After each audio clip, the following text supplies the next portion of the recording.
o Grande Debate. O quadro é um grande sucesso na CNN americana. Aqui temos como objetivo apresentar temas relevantes com visões diferentes sobre o mesmo assunto. Tudo para você construir a sua opinião, a sua forma de pensar. Os debatedores têm total independência e a opinião deles não reflete a posição da CNN. Participam comigo a advogada Gisele Soares e o advogado Bruno Salles. Bom dia aos dois. Nosso primeiro tema é o seguinte: o governo está propondo destinar uma parte da verba do Fundeb, o Fundo da Educação Básica, para transferência direta para famílias com crianças em idade escolar. Esse dinheiro chegaria às famílias como parte do Renda Brasil, esse programa da gestão Bolsonaro que está sendo desenvolvido para substituir o Bolsa Família, ou complementar o Bolsa Família. Usar parte do Fundo da Educação em um outro programa social pode ser considerado uma manobra política? Eu quero começar fazendo essa pergunta para a Gisele. Bom dia, Bruno. Bem-vindo novamente. Bom dia, Rafael. Bom dia, Gisele. Pois é, essa questão da discussão do Fundeb foi muito intensa ontem. Até o fim da noite eu assisti ao início das discussões, dos debates e de todas as defesas que se faz. Qual foi a preocupação do governo federal no envio nessa proposta com apontamentos específicos com relação ao Fundeb no sábado? A preocupação é justamente com essas crianças que estão fora da escola. Neste momento de pandemia, há uma preocupação adicional, porque essas crianças afastadas, há a preocupação de que elas não retornem à escola. Então, houve por parte do governo federal uma proposta para que então fosse discutida a possibilidade de uma pequena porcentagem dessa verba. Então, há uma proposta em tramitação no Congresso que elevaria de 10% para 20% escalonadamente de 2021 até 2027 a participação do governo federal na composição das verbas do Fundeb. E aí o governo, então, trouxe essa proposta de que 5% deste escalonamento de 10% para 20% fossem destinados, então, para as crianças, para as famílias com crianças em idade escolar, via Renda Brasil, que é este novo programa que está sendo, então, concebido pelo governo federal, que é composto basicamente pelo Bolsa Família e por outros programas sociais. Então, a ideia é concatenar todos esses programas sociais e fazer essa destinação específica. Essa foi uma discussão muito intensa. Houve, inclusive, ontem à noite, por parte do general Ramos, uma proposta de elevação até acima dos 20% para 23%, com a garantia de que esses 5% fossem destinados às crianças via Renda Brasil. Essa proposta foi um pouco alterada até ontem à noite, o que havia que estes 5%, em princípio, os parlamentares não viram com bons olhos a destinação via Renda Brasil, mas que estes 5% poderiam sim ser destinados à educação infantil. É importante voltarmos um pouquinho aos conceitos para a gente entender o que está em discussão. O Fundeb é um fundo de desenvolvimento da educação básica. Então, a educação básica é a educação infantil, fundamental, ensino médio e educação de jovens e adultos, aquelas pessoas que então voltam à rede escolar para complementar os seus estudos. Muito bem, o Fundeb é um conjunto de fundos de investimento anteriores e é majoritariamente composto por verbas dos estados e dos municípios e complementado pela União Federal com 10% de todos os investimentos de estados e municípios. Qual é a proposta que está em tramitação, então? A transformação deste Fundeb, que foi criado em 2007 provisoriamente e vigeria até 2020 em definitivo, e que, então, esse aumento de 10% para 20% da participação da União Federal viria para compor, para melhorar essa arrecadação para o financiamento da educação básica. Bruno? Bom dia, Colombo. Bom dia, Gisele. Bom dia. É bem importante a gente entender e fazer um corte aqui em relação à educação no Brasil. A gente tem duas realidades completamente distintas sobre a educação. Uma é a educação superior, que no Brasil vai bem, que precisa melhorar, que precisa continuar tendo investimentos, e outra é a educação básica. A educação superior, ela tem investimento direto do governo federal. E qual é a diferença entre essa educação básica? A educação básica, ela tem um investimento que vai sair dos municípios e dos estados. E os municípios e os estados, por conta dessa nossa assimetria tributária, e que já tem uma matriz constitucional, que é alvo de insistentes pedidos de reforma tributária, faz com que a arrecadação de estados e municípios seja menor do que a da União. Por isso, se criou essa sistemática muito interessante da criação de um fundo que tenha a arrecadação dos estados e do município, mas que tenha uma complementação, como a Gisele disse, de 10% da União. Então, o primeiro ponto, já havia uma reivindicação dos estados e dos municípios de que essa complementação fosse maior. E por quê? Por uma questão de equidade. Já que a União arrecada muito mais que os estados e os municípios, era importante que ela aumentasse essa participação. A gente tem que lembrar, sobre a pergunta inicial, de que nos últimos 4 anos houve uma diminuição, uma redução em 56% do investimento em educação no Brasil. Então, sim, precisa de investimento a mais, precisa de mais dinheiro sendo colocado na educação básica, principalmente na educação infantil. Mas esse dinheiro precisa também ser aplicado melhor. E essa PEC do Fundeb, ela traz mecanismos muito interessantes de alocação desses recursos. Na sistemática que é hoje, todo esse valor do Fundeb, essa conta corrente, ela é distribuída segundo critérios muito minuciosos, mas ele tem um problema fundamental. Essa distribuição, ela vai privilegiar os estados com mais vulnerabilidade na sua rede de educação básica. Qual que é o problema disso? Os municípios ricos de estados pobres acabam recebendo uma fatia substancial do Fundeb. E os municípios pobres de estados ricos acabam não recebendo esse valor. Essa PEC, essa nova sistemática do Fundeb, ela vem também corrigir essa discrepância que ocorre por conta desse critério majoritariamente estadual. Então, é uma PEC muito boa, é uma PEC que vai bem. O que aconteceu? Qual foi o grande problema? Vamos entender primeiro que o Fundeb foi criado em 2007, ainda durante o governo Lula, e ele tinha um prazo de validade. O prazo de validade dele é até dezembro de 2020. Um novo Fundeb vem sendo discutido já faz uns 5 anos e foi intensamente discutido já durante o governo do excelentíssimo presidente Jair Messias Bolsonaro. E o grande problema disso é que, estando pautado para começar a votação dessa PEC na data de ontem, no sábado, o governo apresenta uma contraproposta. Uma contraproposta feita de afogadilho, feita de uma forma muito rápida e que acabou trazendo problemas estruturais gritantes. O principal deles é o fato de que se propôs que o Fundeb entrasse em vigor apenas em 2022, deixando um hiato de 1 ano sem o Fundeb, que responde hoje por 65% do investimento em fundação básica. Gisele? Pois é, Tiago, desculpa. Tiago, um beijo. Aliás, um abraço para o Tiago, né? Que em breve estará de volta aqui a esse horário. Pois é, Bruno.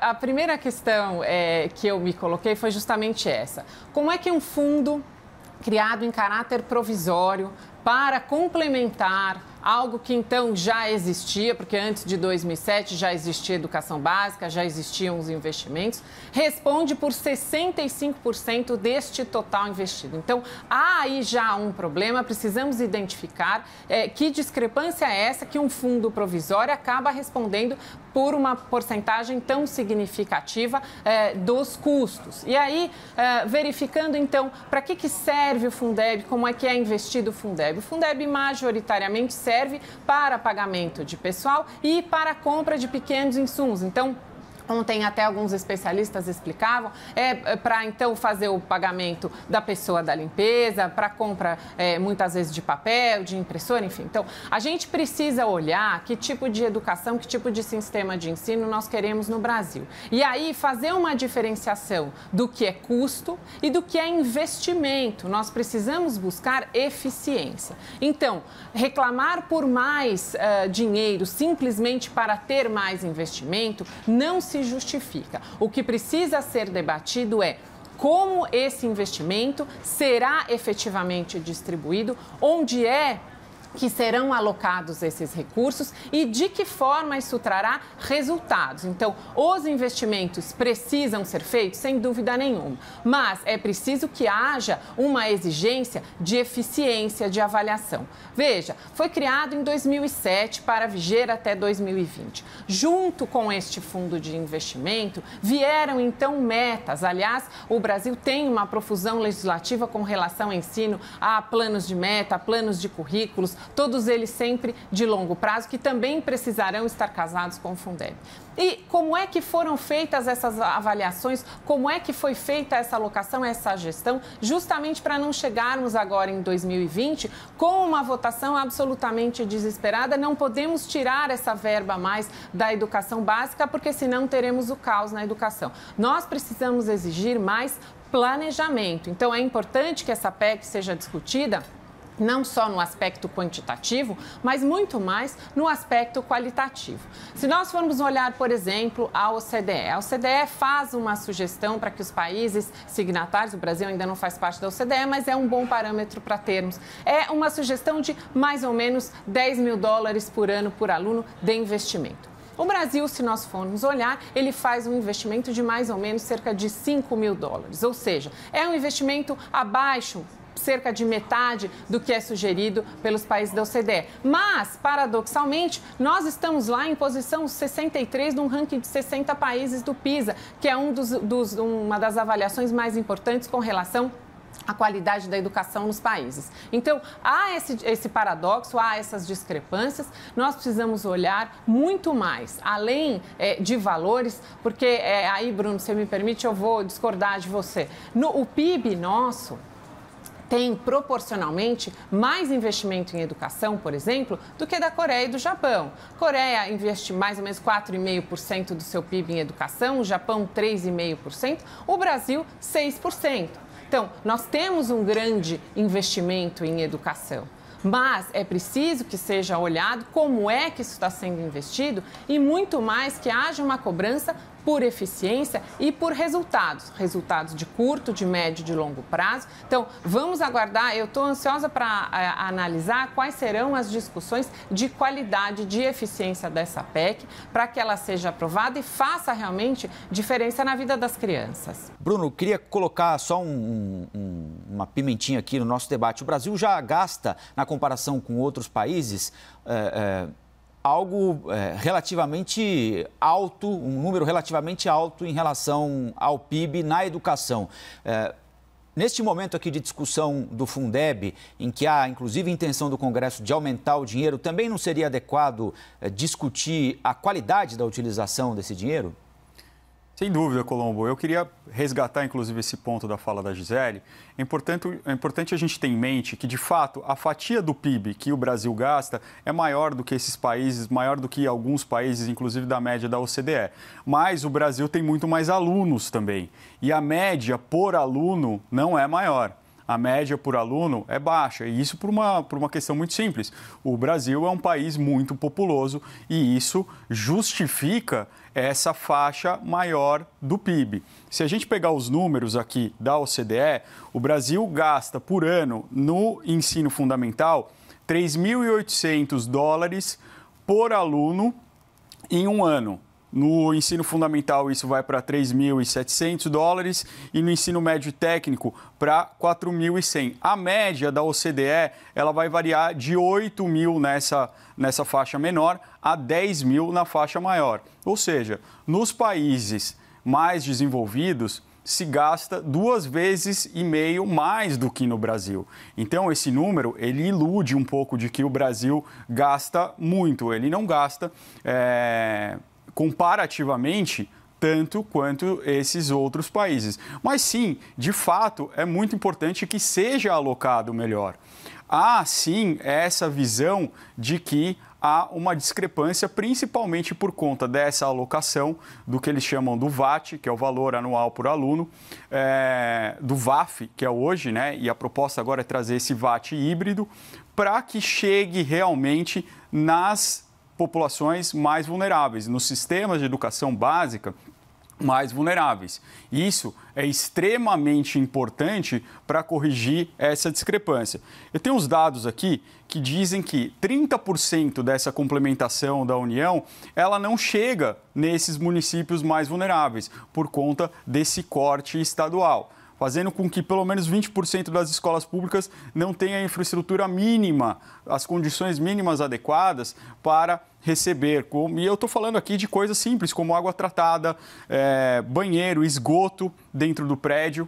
Isso é o que diz o censo escolar de 2017. Então, sim, precisa de uma adequação e essa adequação está sendo feita de maneira muito precisa na PEC. E, olha, veja bem, esse não é nem sequer um caso de discussão entre o governo e essa bancada da educação que propôs essa PEC no Congresso Nacional. O que está sendo objeto de divergência é a alocação de uma parte desse recurso complementar da União para a transferência direta para o Renda Brasil. Qual que é o grande problema disso? O problema disso é que você está tirando dinheiro da educação, de um lugar em que precisa de dinheiro, sim, para colocar em um programa de financiamento social, que precisa de dinheiro também. E o que acontece? A gente está tirando do pobre para dar para o mais pobre, quando a gente não devia fazer isso.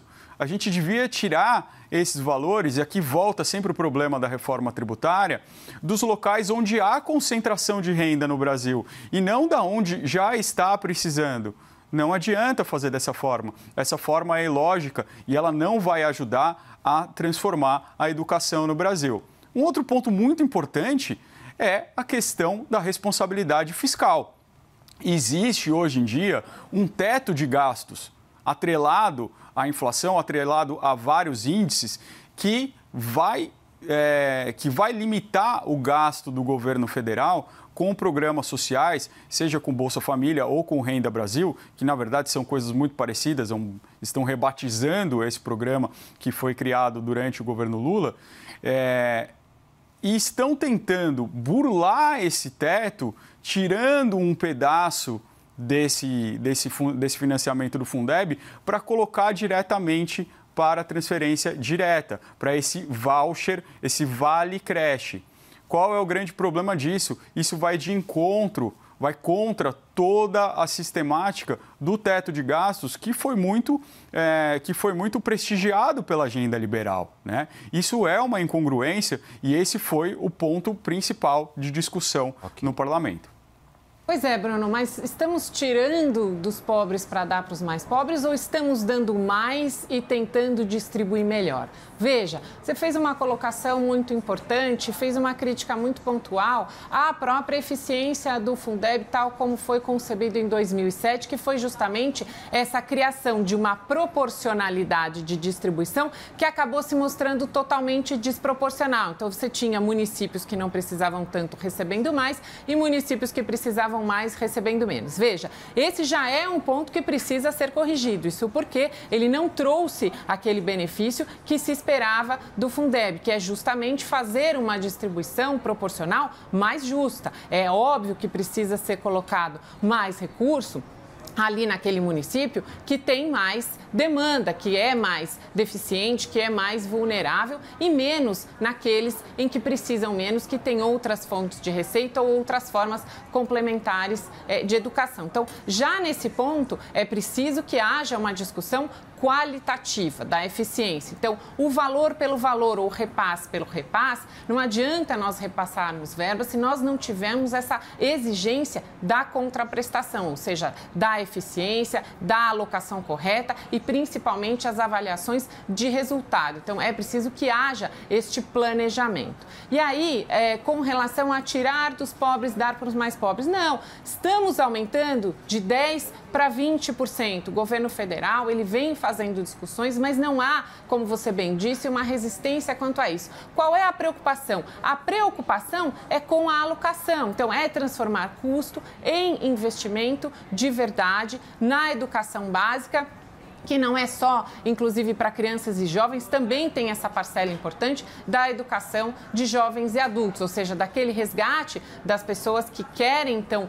complementar o seu estudo, melhorar o seu ensino, o seu nível educacional e, muitas vezes, ingressar muito melhor no mercado de trabalho. Então, há essa preocupação mesmo da discussão primeira com relação ao aumento desta porcentagem de participação da União, mas é preciso que haja também a discussão da alocação. E aí que foi feita a sugestão do governo federal com relação a que uma pequena parte fosse destinada às pessoas com crianças, então as famílias com crianças que estão em idade escolar, mas não estão na escola. E esse é um problema e esse será certamente um grande desafio do Brasil nestes tempos de pós-pandemia. Essas crianças pequenas da educação infantil que foram retiradas da escola, da primeira infância, enfim, até do ensino fundamental 1, que saíram da escola e que estão com muito pouco contato, infelizmente a escola pública não dispõe de mecanismos para então manter este contato, manter o sistema de ensino à distância com essas crianças. O resgate dessas crianças para voltarem a integrar os sistemas de ensino será um grande desafio. E uma das sugestões do governo federal seria justamente a destinação desses 5%, justamente para propiciar esse resgate das crianças. Então, a reinserção dessas crianças, desses 3 milhões mais ou menos de crianças que estão fora antes da pandemia, né, índices de antes da pandemia que estavam fora da escola, para que reingressem no sistema de ensino. Essa é uma preocupação muito relevante que também merece ser debatida nessas discussões do Fundeb. Bruno? Gisele, eu discordo de um ponto, que é a sua proposição de que isso seria só uma questão de alocação de recursos dentro da educação. Primeiro ponto fundamental, não é dentro da educação, porque transferência direta, ela não é recurso para a educação, ela é um recurso de assistência social.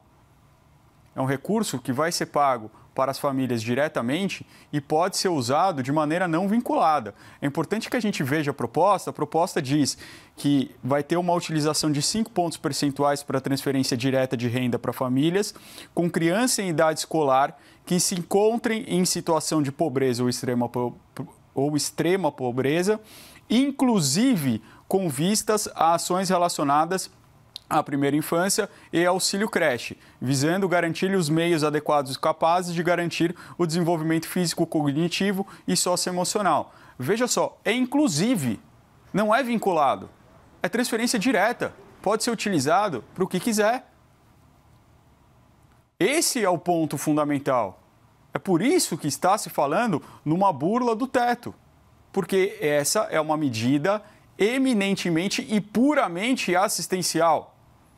A pessoa que recebe esse valor complementar pode utilizar com a educação, mas não necessariamente vai utilizar com a educação. Então, não se trata exatamente de um projeto de alocação. O segundo ponto fundamental é que quem ouve falar que a gente está aumentando de 10% para 20%, pensa que em janeiro de 2021 já existiria esse aumento de 20%. Não é verdade. Há um escalonamento desse aumento gradual durante os anos. Essa proposta inicial começava com 15%. Por conta, inclusive, dessa pandemia, por conta da crise do coronavírus, os deputados, os parlamentares foram sensíveis a esse grande aumento no orçamento, a esse gasto a mais que sairia da União e diminuíram esse aumento inicial para 12,5% no primeiro ano, aumentando até chegar daqui 6 anos no valor de 20%. Ora, se nós tivermos um aumento para 12,5% só, e desse 12,5% a gente tira 5% para a transferência direta, o que está acontecendo? A gente está diminuindo o valor do Fundeb. A gente está diminuindo. A gente não está aumentando nada. Diminuindo em número absoluto. Porque isso pode ir para um repasse da União só para a educação para um valor de 7,5%. Veja, esse é um problema fundamental e por isso gerou uma crise enorme. Foi por isso que alguns deputados, como um deputado federal do Podemos, disse que essa medida quer deixar a população mais ignorante e é uma medida, sim, populista que visa fins eleitorais. Porque a transferência direta, e isso a direita, os conservadores disseram a vida inteira, pode ter efeitos eleitorais diretos. São várias famílias recebendo um valor diretamente, que é oriundo diretamente do governo federal, uma medida assistencial. Então, não dá para a gente falar que é uma mera alocação de recursos. Sim, o Fundeb precisa de melhorias. A gente não pode ser engenheiro de obra pronta e dizer que o Fundeb não funciona, que o Fundeb tem vários problemas. Ora, o Fundeb ele veio substituir um fundo que existia anteriormente, que era o Fundef, que foi criado em 1998 e durou até 2006. Veja, esses fundos, por mais que eles tenham um prazo de validade, eles não são necessariamente, a gente não pode considerá-los como fundos provisórios. Eles são fundos de longo prazo e que têm um prazo para revisão. Nessa nova proposta, eles propõem que seja colocado já na Constituição, que ele fique agora como permanente, mas com válvulas de escape para revisão parlamentar, que é mais ou menos como acontece hoje. Então não é um fundo provisório, ele é um fundo permanente que tem um projeto de longo prazo de educação para o país. Nós vamos agora, só aproveitando, Gisele, desculpe a interrupção, para os argumentos finais, tá? Começando exatamente com você. Pois é, a minha preocupação, Bruno, é que há cada vez mais demanda por aumento de gastos, aumento de investimentos, aumento de valores e nós vamos caindo e caindo e caindo nas avaliações de educação internacional. Nós precisamos inverter essa lógica. Então, não faz mais sentido, porque não há uma relação direta com aumentos de investimentos ou aumento de verbas alocadas na educação com melhoria da educação. Nós precisamos entender o que está acontecendo, como é que está sendo investido esse dinheiro, para onde está indo esse dinheiro, porque há um acréscimo constante e vimos nessa curva ascendente de investimentos em educação desde 88, quando a Constituição, então, institui o dever e a garantia da educação para todos, um direito à educação para todos, um dever da família com relação à educação, a este escalonamento, a um aumento constante de gastos, uma demanda constante por aumentos de investimentos na educação e, paralelamente, o Brasil vem caindo posição a posição nessas avaliações internacionais. Então, cabe a nós, cidadãos, acompanharmos essas discussões do Fundeb, acompanharmos de perto como é que os nossos parlamentares ou os nossos governantes pretendem investir em educação, entendermos melhor para que façamos demandas por eficiência, por resultado, porque este dinheiro certamente não foi bem investido. Nós não temos um bom resultado e, infelizmente, temos cada vez mais um resultado pior na educação, enquanto que há uma discussão constante e uma demanda constante por aumentos de investimento. Vamos investir em educação? Sem dúvida nenhuma. A Lei de Diretriz e Base, inclusive, estabelece aqueles mínimos obrigatórios de investimento. Mas, mais do que isso, nós precisamos exigir dos nossos governantes, nós precisamos exigir eficiência. A gente precisa entender como é que todo esse dinheiro vai ser revertido num futuro melhor para os brasileiros, numa educação cada vez mais de qualidade. Esse é o nosso papel como cidadão e vamos acompanhar essa votação e essas discussões e pressionar nossos parlamentares para que aprovem uma boa PEC, um bom projeto para o futuro do país. Agora as considerações finais do Bruno Salles. Bruno? Olha, sem dúvida nenhuma, eficiência tem que ser a palavra-chave. E, novamente, as válvulas de eficiência dessa PEC não estão sob discussão. Elas são boas, elas já são uma melhoria em relação ao Fundeb anterior. Novamente, o Fundeb anterior é um projeto que deu certo, é um projeto muito bom. que pode ser melhorado e como qualquer legislação deve periodicamente ser melhorado. A gente não pode perder de vista que a educação básica no Brasil, principalmente na década de 90, era extremamente precária, era extremamente fragilizada e que entre 2005 e 2014 houve um aumento de quase 100% no investimento na educação básica. Em um valor global, nos últimos 4 anos, houve uma diminuição gritante desse valor, uma diminuição de 56% no valor do investimento na educação. É claro que, em termos técnicos, quando a gente está alocando mais recursos em determinado setor da economia, em determinado setor social, a gente está falando em custos, mas a gente não pode ver educação só como custo. Educação é investimento na pátria. Educação é investimento na nação. Todos os frutos de cada real investido na educação, investido em escola, investido em professores, investido em estrutura, ele é revertido para o país. Países que eram países considerados em desenvolvimento há muito pouco tempo atrás, como a Coreia do Sul, por exemplo, hoje estão como grandes expoentes aí do mundo, grandes economias, por uma razão simples, por um investimento maciço e eficiente em educação. Então, há um ponto muito importante. Os critérios de alocação com base em performance, inclusive das escolas, estão sendo discutidos e eles não são pontos de divergência entre o governo federal e entre os parlamentares. O ponto hoje é um corte, é uma retirada do valor do Fundeb para assistencialismo. E há um ponto principal também aqui, que essa votação da PEC vai ser o grande teste de fidelidade do Centrão em relação ao governo Bolsonaro. Por quê? Essa contraproposta foi apresentada sábado, o governo tem feito um esforço muito grande para obstruir essa votação, para tentar adiar essa votação, conseguiu adiar de ontem para hoje e o Centrão está aí provando se vai realmente, de fato, ser fiel ao governo ou se vai jogar de outra forma. Todas as edições do Grande Debate estão disponíveis na íntegra no nosso site cnnbrasil.com.br, no nosso canal oficial do YouTube e também em formato podcast em todas as plataformas de áudio. Gisele, Bruno, obrigado e até amanhã. Obrigada. Obrigado.